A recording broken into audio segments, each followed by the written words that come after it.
वीर योद्धाओं की जाति की, स्वाभिमान से भरी उस माटी की, मैं याद दिलाने आया हूँ ये गाथा उस हल्दी घाटी की। राणा प्रताप से स्वाभिमानी चेतक और उनके हाथी की, पानी से ज्यादा जिसने रक्त पिया ये कथा है उस हल्दी घाटी की। ये बात है उस जमाने की, हिंदुस्तान के राजपुताने की, स्वयं काल की भी हिम्मत जिस पर ना होती थी आंख उठाने की।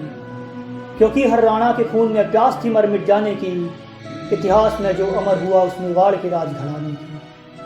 तभी शत्रुओं ने की कोशिश इस धरती को गुलाम बनाने की, लोभ मोह और लालच देकर तरकीब लगाई जमाने की। लेकिन सफल न हो पाई एक कोशिश भी राणा को झुकाने की, क्योंकि भय से झुक जाना ये पहचान नहीं राजपुताने की। क्योंकि भय से झुक जाना ये पहचान नहीं राजपुताने की।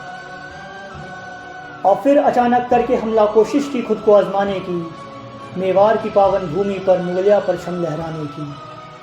लेकिन वो थे भूल रहे एक बात इस राजपुताने की, मर जाना मंजूर यहाँ पर आदत नहीं झुक जाने की। तभी लेकर सैनिक 80,000 की मुगल सेना मेवाड़ आई, ये सब देख के राणा के विमुख से युद्ध की हुंकार आई। इतना बहा फिर लहू वहाँ मानो रक्त की जैसे बाढ़ आई, दुश्मन के धड़ में सेना राणा की मेवाड़ का ध्वज की गाड़ आई। और 18 जून की दोपहर में जब सबकी रूह कांप जाती थी, हवा आग मिट्टी अंगारे और धूल चिंगारी बन जाती थी, रेगिस्तान की गर्मी भी जब अपना रौद्र रूप दिखलाती थी, उस वक्त भी वीरों की वीरता इनको गले लगाती थी। शत्रु के रक्त से फिर वीरों ने ऐसा रक्त स्नान किया, प्यासी थी जो तलवार वर्षों से उसने भी रक्तपान किया। देख वीरता राणा की शत्रु ने भी गुणगान किया, राणा प्रताप के शौर्य पर सारे भारत ने अभिमान किया। राजपूत भीलों ने मिलकर ऐसा जीवन दान किया, राम प्रसाद चेतक ने भी स्वयं का था बलिदान किया। हर कवि ने अपनी कलम से वीरों का ऐसा बखान किया कि सुन के इनके काव्य को समूचे विश्व ने इनका गुणगान किया।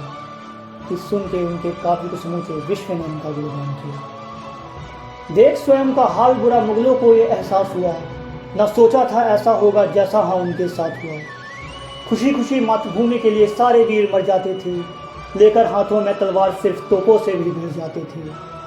और महाराणा ने दुश्मन की छाती पर भाला गाड़ दिया, एक ही बार में दुश्मन को घोड़े समेत था फाड़ दिया।